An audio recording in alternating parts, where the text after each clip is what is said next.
15 years after humanity's withdrawal, the galaxy was dying.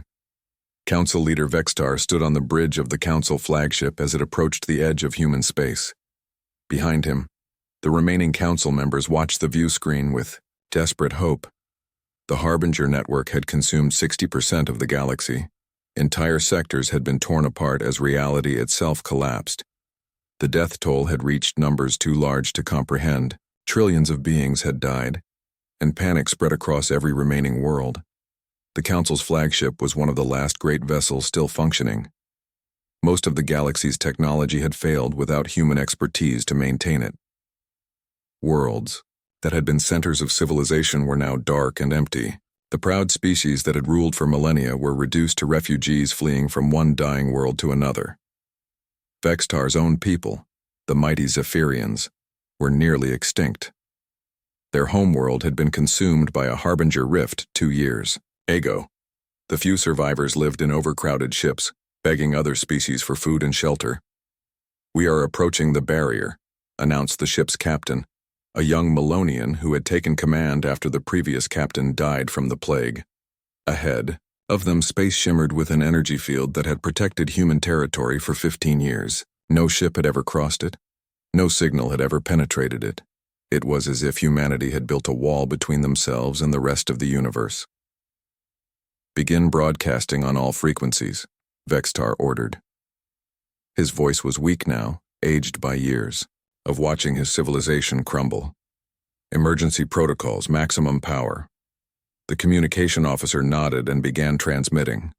For the first time in 15 years, the proud Galactic Council was begging for help.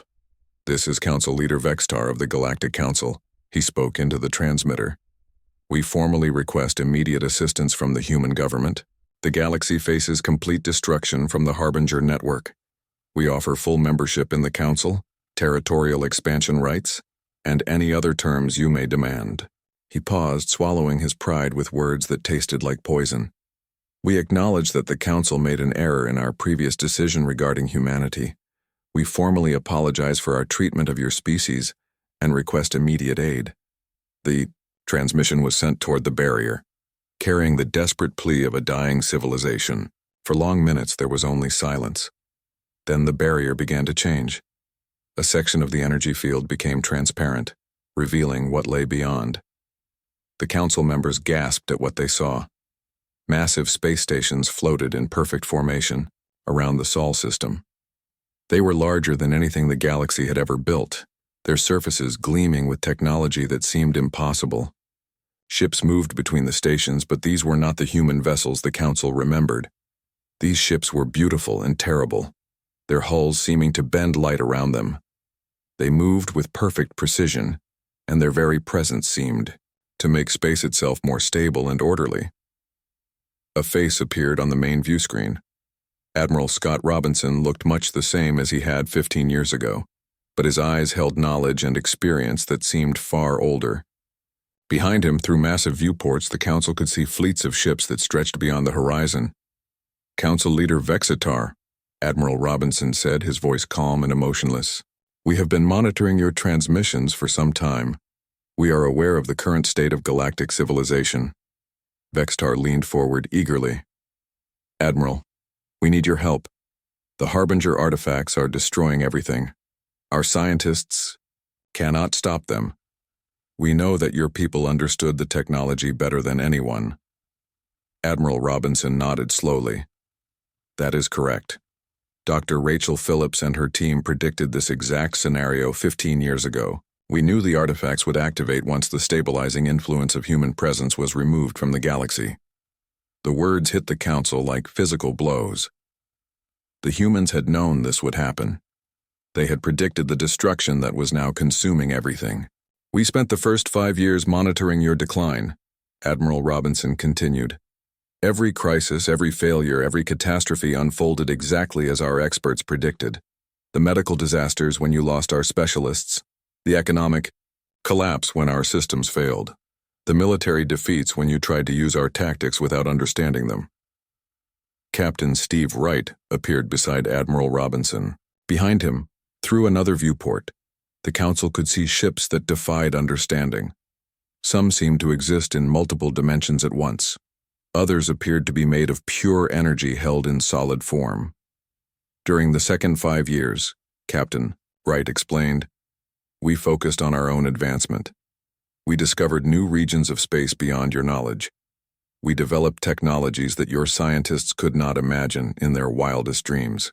Engineer Beth Collins joined them, and the Council could see construction projects in the background that spanned entire solar systems. Artificial worlds were being built on a scale that made the greatest galactic achievements look like children's toys. The final 5 years, Engineer Collins said, were spent preparing for this moment. We evacuated the few species that had treated us with respect. The Melonians who voted against our exile. The smaller species who had welcomed human friendship. They are safe now, living in our space. Admiral Robinson stepped forward again. We want you to understand something very important, Council Leader. We have the technology to stop the Harbinger network. Dr. Jennifer Adams completed her research years ago. We could save your galaxy. Hope flared in Vextar's eyes. Then please help us. We will give you anything you ask for. Territory, resources, leadership of the Council itself. Admiral Robinson's expression did not change. You still do not understand. We are not bargaining with you. We are not negotiating. We are simply explaining why we choose not to help. The hope died in Vextar's eyes as the Admiral continued. You had gods among you, and you called us demons. You had the most innovative species in the galaxy offering partnership, and you chose fear instead. You had people who would have died to protect your worlds, and you exiled them to preserve your pride. Director Paul Martinez appeared on screen, and behind him the Council could see massive ships disappearing into what looked like tears in space itself. We are leaving this galaxy, Council Leader. We have found new homes beyond the rim, places where we can build without interference from those who see progress as a threat. Admiral Robinson's final words were delivered with cold finality. The solution to the Harbinger crisis requires sacrifice, dedication, and trust. It requires the very qualities you rejected when you expelled us. You chose to face the universe, alone. Now you will die alone. The transmission began to fade, but Admiral Robinson spoke one last time. History will remember this moment, Council Leader, not as the day the galaxy asked for help, but as the day the galaxy learned the true cost of its choices. The screen went dark. The barrier solidified, pushing the Council ship away from human space. Behind the energy field, the massive human fleets began to disappear, vanishing into dimensions beyond galactic space. Vextar collapsed into his command chair as the reality of their situation crashed down on him. Around the bridge, other Council members wept openly as they realized their civilization was doomed.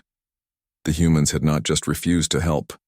They had chosen to abandon the galaxy entirely, taking their knowledge and their hope with them. In the distance, another Harbinger artifact activated, tearing a new hole in space-time. The expanding rift would reach them within hours. Vextar looked at the empty space where humanity had once lived and whispered words that would be the last official statement of the Galactic Council. We had gods among us, and we called them demons.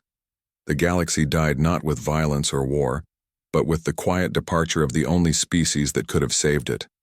The Council's chambers fell silent as the last hope disappeared beyond the stars, leaving them to face the consequences of their irreversible mistake. Humanity was gone, and they would never return.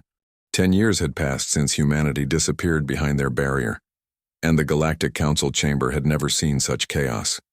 Council Leader Vextar stood at his podium, trying to maintain order as representatives from dozens of species shouted, "Accusations and demands? The Rigelian plague has reached our core worlds," screamed the Andromedan ambassador. "Billions are dying because you expelled the only people who could have stopped it. Our entire defense fleet was destroyed last week," added the Centauri delegate. "The pirates are using tactics we cannot counter without human military expertise." Vextar raised his scaled hands for silence, but the shouting continued.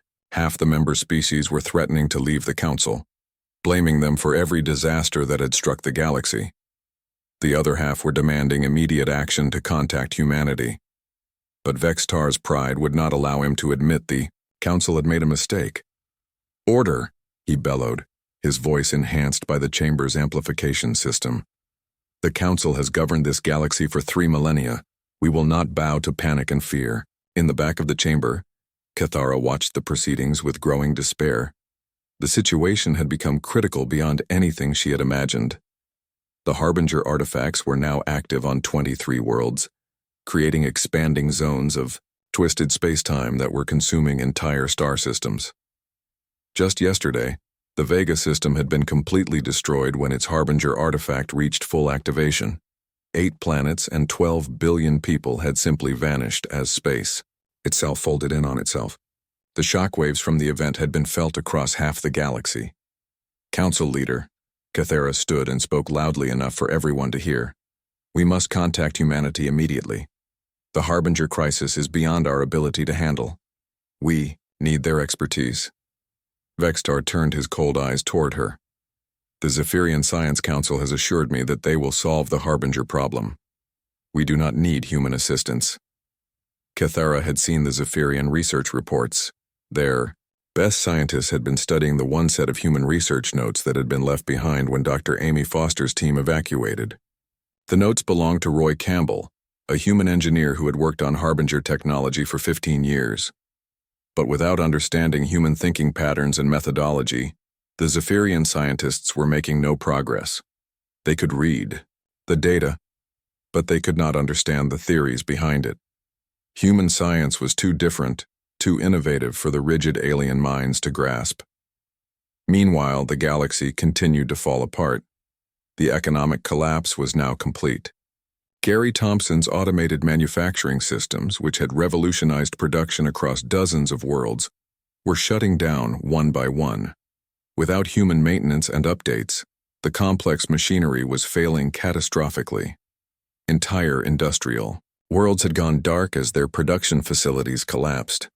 Millions of workers were unemployed, and essential goods were becoming impossible to find.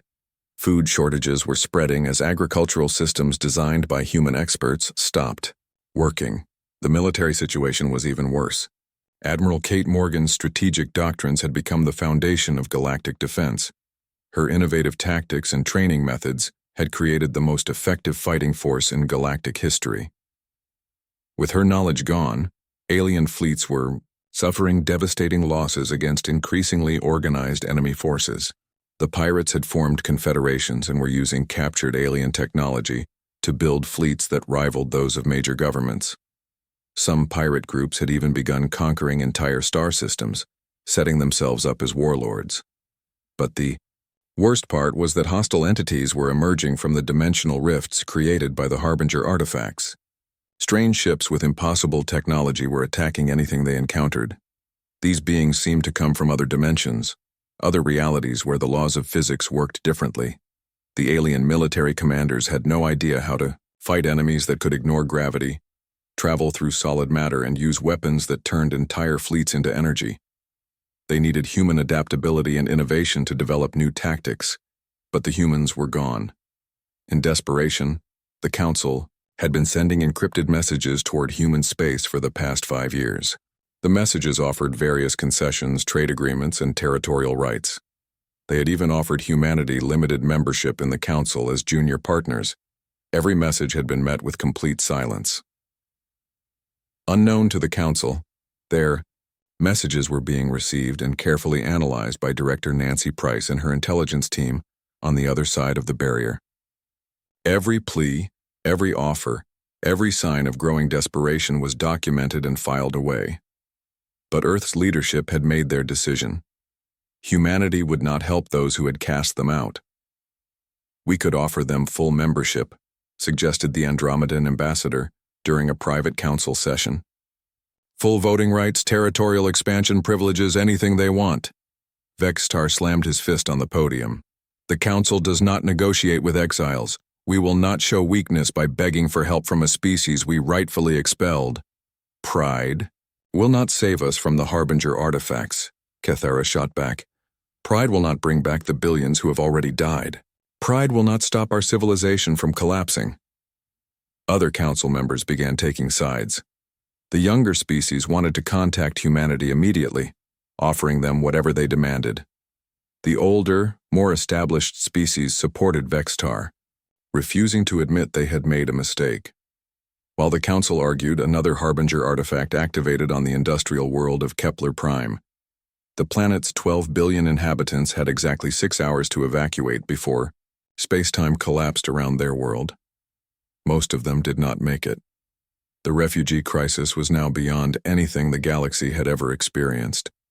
Hundreds of billions of people were homeless, fleeing from worlds that were being consumed by dimensional rifts or destroyed by economic collapse.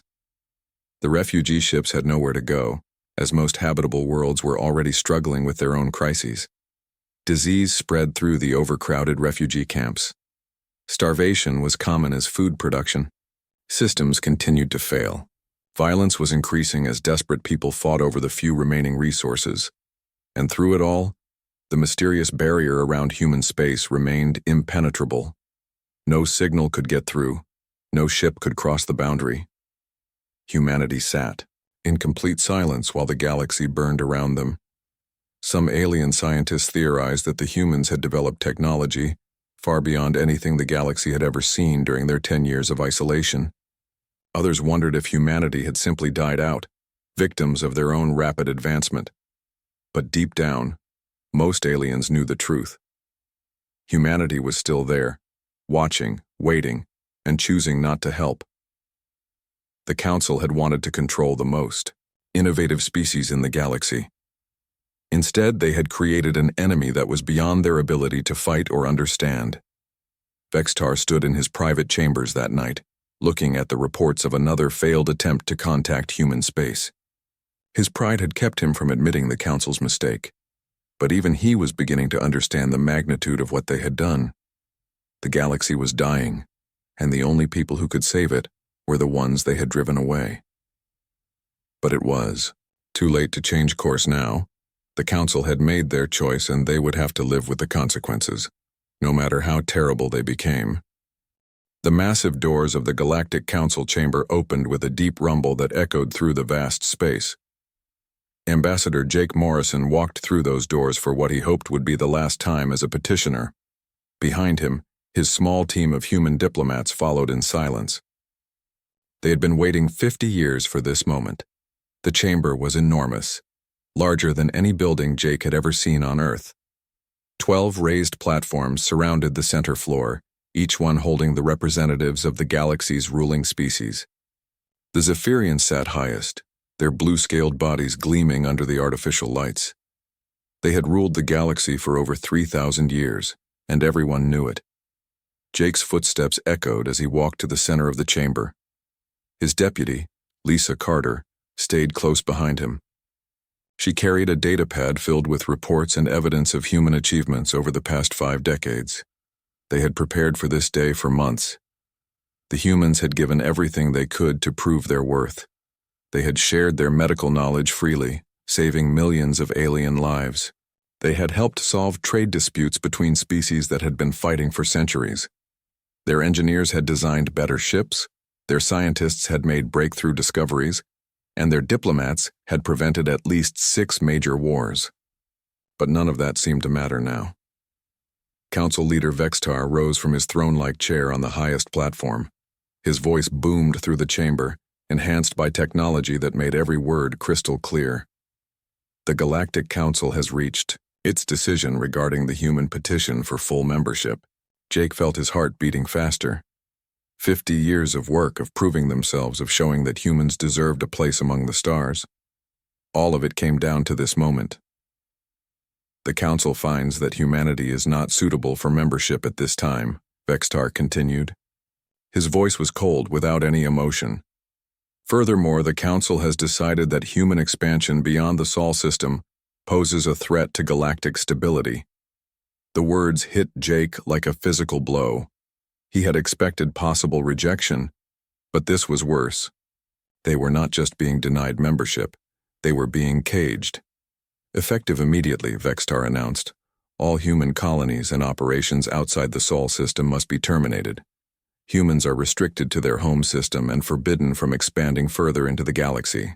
Lisa gasped beside him. Other human diplomats shifted uncomfortably. This was not just rejection. This was exile. Jake found his voice. Council leader, with respect, we request the opportunity to address these concerns. Humanity has contributed significantly to galactic peace and prosperity. We have proven our commitment to cooperation and the decision is final. Vextar interrupted. Human nature is too aggressive, too unpredictable. Your species expands too quickly and adapts too rapidly. This poses a clear danger to the established order.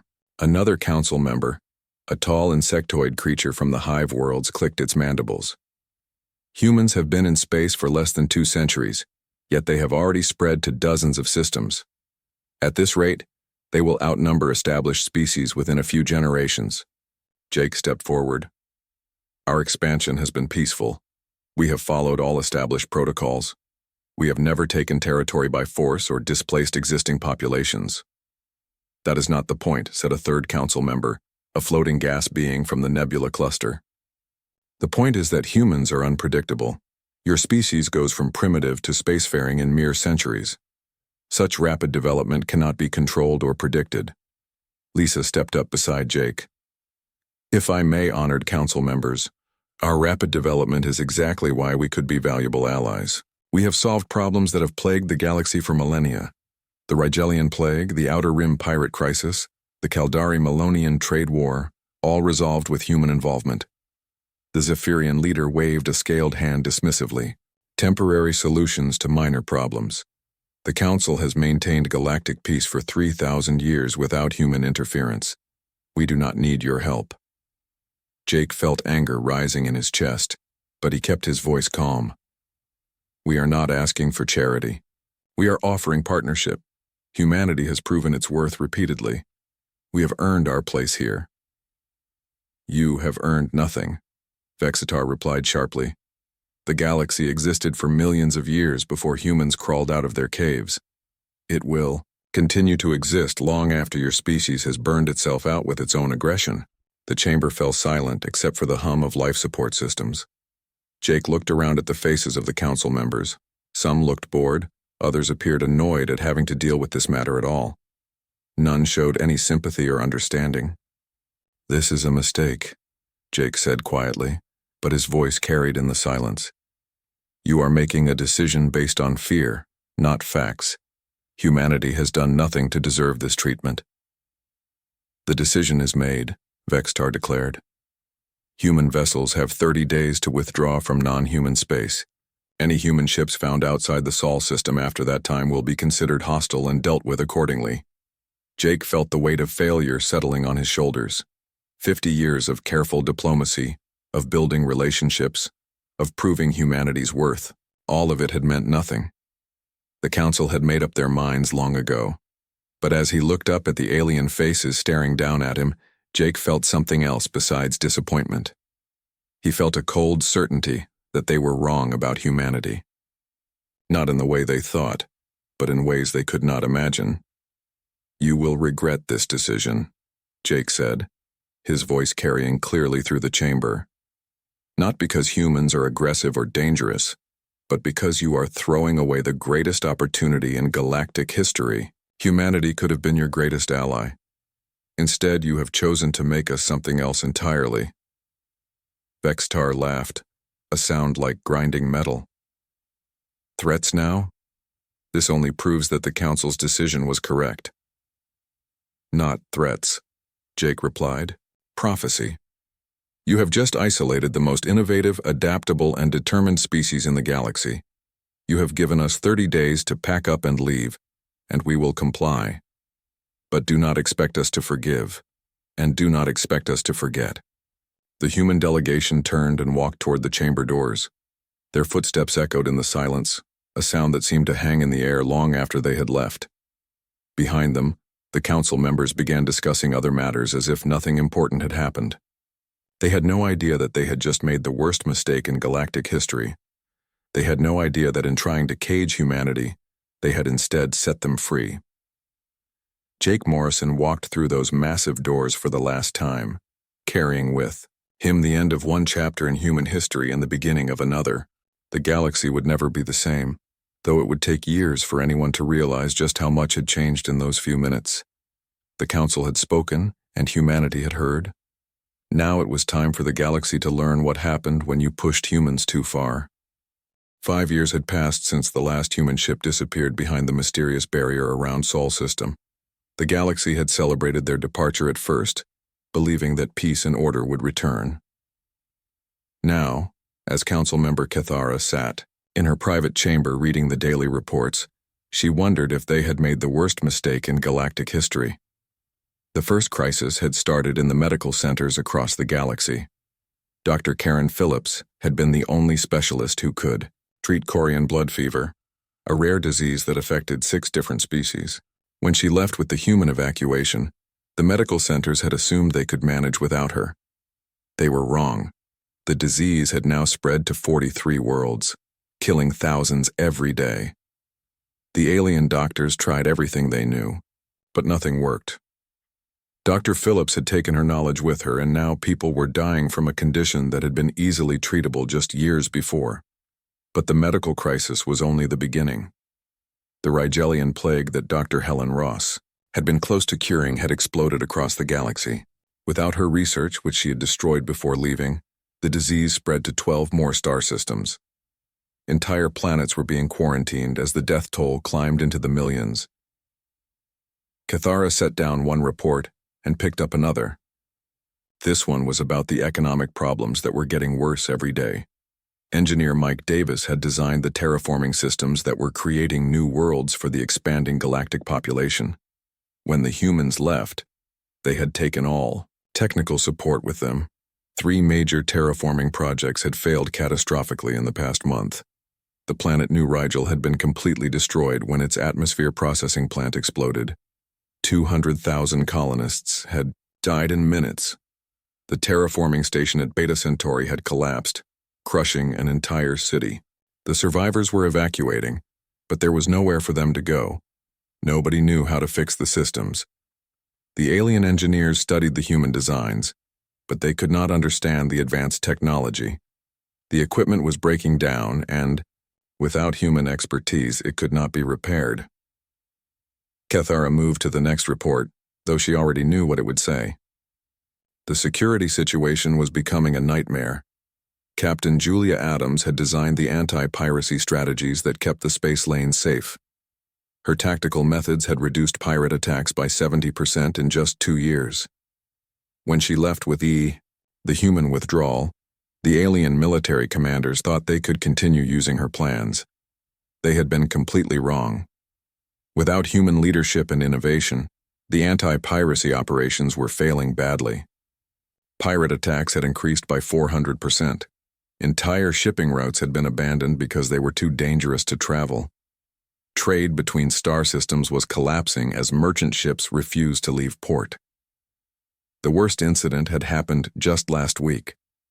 A pirate fleet had attacked a convoy of refugee ships carrying survivors from the terraforming disasters. Without the human tactical expertise that had made such operations successful, the military escort had been destroyed.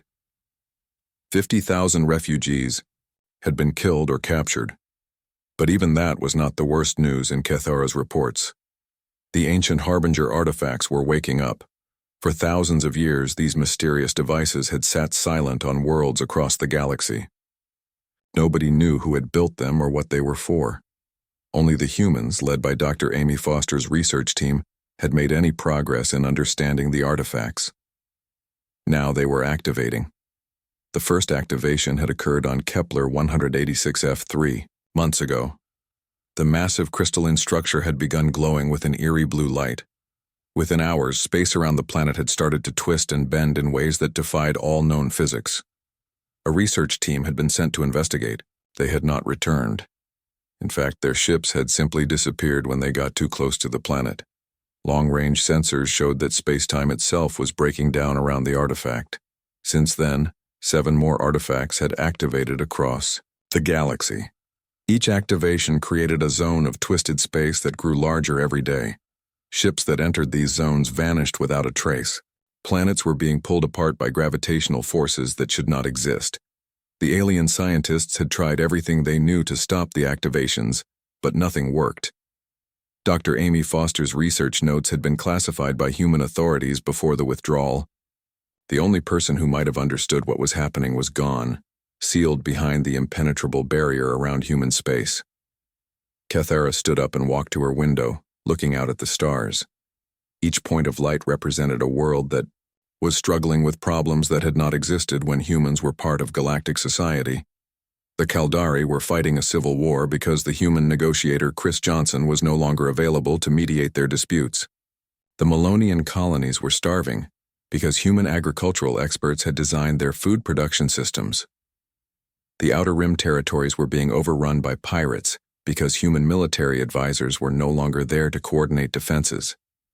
Every day brought new reports of systems failing, people dying, and civilization slowly falling apart. The humans had been involved in so many aspects of galactic life that their absence was like removing a vital organ from a living body. Cathara had tried to convince the other council members to reach out to humanity, to ask for help. But Council Leader Vextar refused to admit that they had made a mistake. He insisted that these were temporary problems that the galaxy would solve on its own. "We governed the galaxy for 3,000 years before humans appeared," he had said during the last council meeting. "We will continue to govern it long after they are forgotten." But Cathara could see what Vextar refused to acknowledge. The galaxy of 3,000 years ago had been static, unchanging, stagnant. The humans had brought innovation, adaptation, and progress. They had solved problems that had existed for centuries and prevented crises that could have destroyed entire civilizations. Now they were gone, and the galaxy was learning too late what it had lost. A new report arrived on Cathara's desk. This one was marked with the highest priority classification. She opened it with trembling hands, already knowing it would contain more bad news. The report was from the Harbinger monitoring station. 2 more artifacts had activated in the past day. The zones of twisted space were expanding faster than ever before. The scientists estimated that if the activations continued at this rate, they would affect most of the galaxy within 50 years. At the bottom of the report was a single line that made Cathara's blood run cold. "Recommend immediate consultation with human Harbinger experts. This crisis is beyond our ability to resolve." Cathara set the report down and closed her eyes. The galaxy was dying, and the only people who might be able to save it were sealed away behind a barrier that no one could breach. The Council had wanted to remove an unpredictable element from galactic society. Instead, they had removed the one thing that had been keeping that society alive, and now it was too late to undo what they had done. Captain Alex Bennett stood on the bridge of the UES Defiance, watching the stars through the main viewport. 2 years had passed since the Council's decision, and everything had changed. The communication from Earth Command was still glowing. On his screen, the words burned into his memory. All human vessels were ordered to return home immediately. No exceptions. Alex had been patrolling the Outer Rim territories, helping to keep space pirates away from the trade routes. His ship and crew had been doing good work, protecting alien merchants and keeping the peace. Now all of that was ending. "Captain," his first officer called out. "We have confirmation from the last human outpost in Sector 7. They are beginning evacuation procedures." Alex nodded slowly. Across the galaxy, the same scene was playing out. Human colonies that had taken decades to build were being abandoned. Research stations were being shut down. Trade posts were closing their doors forever. It was the most organized retreat in galactic history. Dr. Helen Ross packed the last of her research files into a sealed container. Her laboratory on Kepler 442b had been her home for 8 years. She had been so close to finding a cure for the Rigelian plague, a disease that had killed millions across multiple worlds. Her assistant, Tom Garcia, watched her work with sad eyes. "Doctor, are you sure we have to destroy everything? This research could save lives." Helen paused, looking at the data crystals that contained years of work. The cure was almost complete. Another few months and she could have ended the suffering of billions. But the orders from Earth were clear. Nothing was to be left behind that could benefit the species that had cast them out. "Orders are orders, Tom," she said quietly. She placed the crystals into the disposal unit and watched them turn to dust. "We follow the new protocols." The evacuation of human settlements was swift and thorough. No one complained, no one resisted. They simply packed up and left, taking with them all traces of human presence. Captain Pete Collins was having his own problems at the Centauri trading station. His cargo ship was loaded with medical supplies meant for a colony world that had suffered a massive earthquake. The supplies could save thousands of lives. But when he tried to dock, the station controller's voice came over the comm system. "Human vessel, you are not welcome here. By order of the Galactic Council, all human ships must leave immediately." Pete stared at his cargo manifest. Antibiotics, surgical equipment, emergency food supplies, all of it desperately needed by people who were suffering. "Control, I have emergency medical supplies for the disaster relief effort. These supplies are critical for negative human vessel. Depart immediately or you will be fired upon." Pete closed his eyes and made the hardest decision of his career. He ordered his crew to jettison the cargo into space, where it would drift uselessly between the stars. Then he set course for Earth. The military withdrawal was perhaps the most painful of all. Commander Susan White had been leading a joint task force against pirates in the Vega sector. Her second-in-command, Lieutenant Dan Murphy, brought her the recall order during what should have been their final assault on a major pirate stronghold. "Commander, we have to go," Dan said, holding the communication pad. "All human military units are ordered to withdraw immediately." Susan looked at the tactical display. Her alien allies were positioned for the attack, ready to strike at the pirates who had been terrorizing shipping lanes for months.